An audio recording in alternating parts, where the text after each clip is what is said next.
Om Namah Shivaya. Once again coming back with Amarnath Astro YouTube channel. நேற்று ஏற்கனவே நம்ம பார்த்த பதிவோட பகுதி 2, அதாவது வக்ரம் சனி வாரி கொடுக்குமா. இப்போ கோச்சாரத்தில் சனி பார்த்தீங்கன்னா ஜூலை 13லேருந்து நவம்பர் 28ஆம் தேதி வரைக்கும் சனி மீனம் ராசியிலேருந்து வக்ரமாகி அது நவம்பர் 28ஆம் தேதி கும்பத்தில் முடியுது. சரிங்களா? இந்த வக்ரம் சனி யாருக்கெல்லாம் நல்லது செய்யும், யாருக்கெல்லாம் வாரி கொடுக்கும், யாருக்கெல்லாம் சின்ன சின்ன பிரச்சனையை கொடுக்கும் அப்படின்றத நம்ம பகுதி 2 இப்போ பார்க்கலாம். ஏற்கனவே பகுதி 1ல் பார்த்தீங்கன்னா மேஷம்லேருந்து, அதாவது மேஷம் ராசிலேருந்து கன்னி ராசி வரைக்கும் பார்த்துருக்கோம். இப்போ பார்த்தீங்கன்னா மீதி இருக்க ராசி துலாம் ராசிலேருந்து மீனம் ராசிக்கு எப்படி இருக்குன்றதை நம்ம இன்றைக்கி பார்க்கலாம். பதிவு ஏற்கனவே பார்க்காதவங்க, முதல் பகுதி பார்க்காதவங்க, உங்கள் ராசி அதில் இருந்ததுன்னா முதல் பகுதியை போய் பாருங்கள். இந்த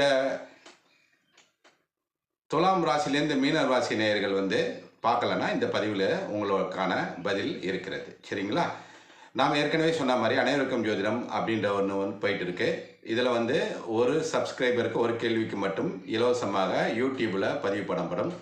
உங்களோட கேள்வியை கமெண்ட் பாக்ஸில் போடுங்க. பிறந்த நேரம், பிறந்த தேதி, பெயர் இதோட போட்டிங்கன்னா உங்களின் ஒரு கேள்விக்கு பதில் இலவசமாக வழங்கப்படும். இதை தவிர பார்த்தீங்கன்னா வீட்டுக்கு ஒரு மலம் அனுப்புவோம், வீட்டுக்கு ஒரு ஜோதிடரை உருவாக்கும். அதுதான் நம்ம சேனலோட நோக்கம். இந்த பதிவுகள் மூலமாக உங்களுக்கு ஜோதிட அறிவு மட்டுமல்ல, பலன் எப்படி எடுக்கலாம் அப்படின்றதான் தெரிஞ்சுக்கிட்டு உங்களுடைய சுற்றத்தினர்களுக்கும் நண்பர்களுக்கும் இது கைடன்ஸ் அமையும்ன்றது தான் நம்ம அமர்நாத் ஆஸ்ட்ரோட நோக்கம். இது உங்கள் எல்லாருக்குமே தெரியும். சரிங்களா? இப்போ பதிவுக்கு போகலாம். வக்ரம் சனி அப்படின்னு பார்த்தீங்கன்னா, சனி வக்ரம் ஆகிறது பொதுவாக இயற்கை பவர் வக்ரம் ஆகினா கெட்டது தான் செய்யும் அப்படின்னு ஒரு மித்து இருக்குது. எல்லா ஜோதிடர்களும் அப்படி தான் சொல்லிட்டு இருக்கிறாங்க. அது பார்த்தீங்கன்னா பலன் எடுக்கிறதுல சரியான விஷயங்களை கொடுக்கறதில்ல பெரும்பாலான ஜோதிடர்களுக்கு. இப்போ ராகு கதி இயற்கையிலேயே வக்ரமாக இருக்கிறதுனால கெட்டது செய்யும் அப்படின்னு எல்லாரும் நினச்சிட்டு இருக்காங்க. ஆனால் வக்ரம் பெற்ற மற்ற கிரகங்களும் நல்லதும் செய்யும் அப்படின்றது தான் நாம் இப்போ நம்ம தெரிஞ்சுக்கிறது. இப்போ பார்த்தீங்கன்னா உங்கள் சுய ஜாதகத்திலேயே சனி வக்ரமாக இருந்ததுன்னா இந்த கோச்சாரத்தில் இருக்கிற வக்ரம் பெற்ற சனி உங்களுக்கு நல்லதை மட்டும்தான் செய்யும். இது ஒன்று.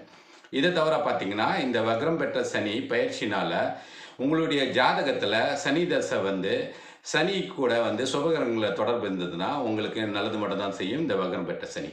இப்போ நாம் துலாம் ராசிலேருந்து மீனம் ராசி வரைக்கும் வக்ரம் சனி கோச்சாரத்தில் என்ன உங்களுக்கு பலன்களை கொடுக்கும்னு பார்க்கலாம்.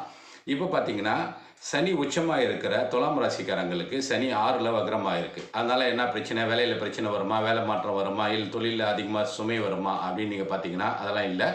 உங்களுக்கு வேலையில் பார்த்தீங்கன்னா அதிகமான ஒர்க்லோடு கொடுத்தாலும் அதற்கேற்ற உங்களுக்கு ஊதிய உயர்வு, ஊதியம் அதெல்லாம் சேரும்.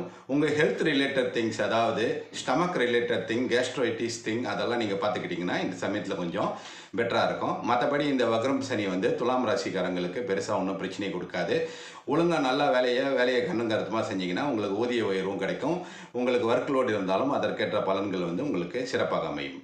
அடுத்து பார்த்தீங்கன்னா விருச்சிகம் ராசி. விருச்சிகம் ராசிக்கு 5ல் வக்ரம் பெற்ற சனி பார்த்தீங்கன்னா குழந்தைங்களால் பிரச்சனை வருமா அப்படின்னு கேட்டிங்கன்னா, நடுத்தர வயதில் இருக்கிறவங்களுக்கு குழந்தைங்க வெளியூர், வெளிநாடு அந்த மாதிரி போய் படிக்கிறதுக்கான வாய்ப்புகள் இருக்குது.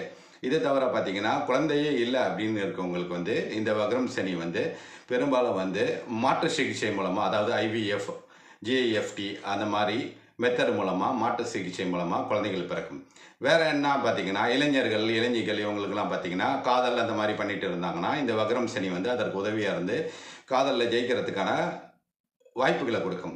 ஏன்னா பார்த்தீங்கன்னா சாதாரணமாக 5ல் சனி இருந்தால் அதை செய்யக்கூடாது. வக்ரம் சனி அதற்கு உதவியாக இருக்கும். அடுத்து தனுசு ராசிக்கு பார்த்தீங்கன்னா 4ல் வக்ரம் சனி வரதுனால கொஞ்சம் 4ன்றது சுகஸ்தானம் இல்லைங்களா? சுகஸ்தானம்ன்றது அவங்களோட ஹெல்த்தை பார்த்துக்கணும் அப்படின்றத ஒரு அலர்ட் கொடுக்கும். அவங்களுக்கு குரானிக் டிசீஸ் ஏதாவது வரா மாதிரி இருந்ததுன்னா அதற்குரிய அலர்ட் கொடுக்கறதுனால அவங்க சிகிச்சையை கரெக்டாக எடுத்துக்கணும். அது டெம்பரவரியாக இருந்தாலும் அந்த விஷயத்தை சரியாக பார்த்து சரியாக கவனிச்சிக்கிறது நல்லது. இது தவிர வீடு விற்கிறது, இல்லை வீடு வைத்து வேறு வீடு வாங்கலாமா, இல்லை நிலத்தை வைத்து வீடு வாங்கலாமா அந்த மாதிரி பண்ணுறவங்களுக்கு இந்த வக்ரம் சனி ஹெல்ப் பண்ணும். ப்ராஃபிட்டபுளாக சேல்ஸ் பண்ணுறதுக்கு ஹெல்ப் பண்ணும். சரிங்களா? இது தனுசு ராசிக்காரங்களுக்கு. அடுத்து பார்த்தீங்கன்னா மகரம் ராசி. ஏற்கனவே மகரம் ராசி பார்த்தீங்கன்னா இன்னும் பிரச்சனை முடியல, 7ல் சனி முடிஞ்சிடுச்சு, ஆனால் எங்களுக்கு எதுவுமே நல்லது நடக்கலாம் அப்படின்னு சொல்லிட்டு இருக்கிறாங்க பெரும்பாலான மகர ராசிக்காரங்களுக்கு. 7ல் சனி முடிஞ்சிச்சான்னு கூட சில பேருக்கு சந்தேகம் இருக்குது. 7ல் சனியெல்லாம் முடிஞ்சு ரொம்ப நாளாவது, ரொம்ப மாதங்கள் ஆகுது. இருந்தாலும் 3ல் இருக்க வக்ரம் பெற்ற சனி பார்த்தீங்கன்னா உங்களுக்கு வேலையில் இடமாற்றம், வெளியூர் வெளிநாடு வேலை செய்கிறவங்களுக்கு அதை நல்ல பலன்களை கொடுக்கும். வெளிநாடு முயற்சி செய்கிறவங்களுக்கும் இங்கே வந்து ட்ராவல் பண்ணிவிட்டு வெளியூரில் தங்கி வேலை செய்கிறதுக்கான வாய்ப்புகள் கிடைக்கும் இந்த வக்ரம் பெற்ற சனினால். திருமணம் ஆகாதவங்களுக்கு பார்த்தீங்கன்னா திருமணம் ஆவதற்கான வாய்ப்புகள் இருக்குது. அது எப்படின்னு பார்த்தீங்கன்னா, சனி வக்ரமாகி 3லேருந்து 5வது இடத்த 3வது பார்வையாக பார்க்கறதுனால அதற்குரிய கிஃப்ட் வந்து கிடைக்கும். வக்ரம் பெற்ற சனி பார்த்தா நல்லது நடக்குமா அப்படின்னு கேட்டிங்கன்னா, கண்டிப்பாக சுக்கிரன் உங்கள் ஜாதகத்தில் நல்லா இருந்தால் உங்களுக்கு கண்டிப்பாக வந்து வக்ரம் சனியோட பார்வை நல்லாயிருக்கும். ஏன் சுக்கிரன் நல்லா இருக்கணும்னு சொன்னேன்னா, மீனம்லேருந்து வக்ரம் பெற்ற சனி பார்க்குற வீடு பார்த்திங்கன்னா ரிஷப ராசி. ரிஷப ராசி வந்து 3வது வீடு. அதனால் சனியோட பார்வை வந்து ரிஷப ராசிக்கு எதுவும் பண்ணாது. உங்கள் ஜாதகத்தில் சுக்கிரன் சிறப்பாக இருந்ததுன்னா கண்டிப்பாக வந்து இந்த மகர ராசிக்காரங்களுக்கு திருமணம் நிகழும் வாய்ப்புகள் அதிகம். அடுத்து பார்த்திங்கன்னா கும்பராசிக்கு பார்த்திங்கன்னா 7 சனி வந்து நடந்துகிட்டு இருக்கு. இதில் என்ன பண்ணாலும் நடக்கும் அப்படின்னு கேட்டிங்கன்னா, கண்டிப்பாக நல்லது நடக்கும். உங்களுடைய இன்வெஸ்ட்மெண்ட் மூலமாக உங்களுக்கு ப்ராஃபிட் கிடைக்கும். ஏன்னா 2ல் சனி வக்ரமாக இருக்கிறதோட்டு அது வந்து ப்ராஃபிட்டபிள் இன்கம்மை கொடுக்கும். அது தவிர வேலையில் வந்து உங்களுக்கு ப்ரமோஷன், இன்க்ரிமெண்ட் இதெல்லாம் கிடைக்கும் கும்பராசிக்காரங்களுக்கு. இது தவிர கும்பராசிக்காரங்களுக்கு வேறு என்னென்ன கிடைக்கும்னு பார்த்தீங்கன்னா, குழந்தை இல்லாதவங்களுக்கு குழந்தை பிறக்கும். மற்றபடி திருமணம் ஆகாதவங்களுக்கும் 2வது வீட்டில் சனி வக்ரமாக இருக்கிறதோட்டு திருமணம் நிகழ்வதற்கான வாய்ப்புகள் அதிகம். அடுத்து பார்த்திங்கன்னா மீனம் ராசிக்கு ஜென்ம சனியாக இருக்கிறதுனால சாதாரணமாக ஜென்ம சனியாக இருக்கும்போது டிசீஸ் அது மாதிரி வேலை மாற்றம், ஃபினான்ஷியல் ப்ராப்ளம் அதெல்லாம் இருந்துகிட்டு இருக்கும். இப்போ வக்ரம் பெற்ற சனி காலத்தில் வந்து அதெல்லாம் கொஞ்சம் குறையும். இருந்தாலும் ஜென்ம சனின்றது கொஞ்சம் பிரச்சனை கொடுக்குறதா இருந்தாலும் அந்த பிரச்சனையுடைய தாக்கம் வந்து இந்த ஜூலை 16லேருந்து நவம்பர் 28 வரைக்கும் கொஞ்சம் அதோட பிரச்சனைகள் குறைஞ்சி உங்களுக்கு வந்து ரிலாக்ஸேஷன் பீரியட் மாதிரி இந்த சனி வந்து உங்களுக்கு மீனம் ராசிக்காரங்களுக்கு வக்ரம் பெற்ற சனி கொடுக்கும். சரிங்களா? இப்போ வந்து எல்லா ராசிக்கும் முடிஞ்சிருச்சு. பொதுவாக பார்த்தீங்கன்னா வக்ரம் பெற்ற சனி நல்லது செய்யுமா நல்லது செய்யாதா அதெல்லாம் பற்றி நீங்கள் யோசிக்க தேவையில்லை. உங்கள் சுய ஜாதகம் வந்து சிறப்பாக இருந்ததுன்னா வக்ரம் பெற்ற சனியாக இருந்தாலும் சரி, வக்ரம் பெற்ற செவ்வாயாக இருந்தாலும் சரி சிறப்பானது தான் கொடுக்கும். இந்த பதிவு பற்றி உங்களோட கருத்துக்களை வந்து பதிவிடுங்க, கமெண்ட் பாக்ஸில் போடுங்க. சப்ஸ்கிரைப் பண்ணாதவங்க சப்ஸ்கிரைப் பண்ணிவிட்டு பெல் ஐக்கானை ப்ரெஸ் பண்ணிங்கன்னா கண்டினியூஸாக உங்களுக்கு வீடியோஸ் வந்து சேரும். அனைத்து ராசியினரும் வாழ்க வளமுடன் என்று சொல்லி இந்த பதிவினை நிறைவு செய்கிறோம். வாழ்க வளமுடன்.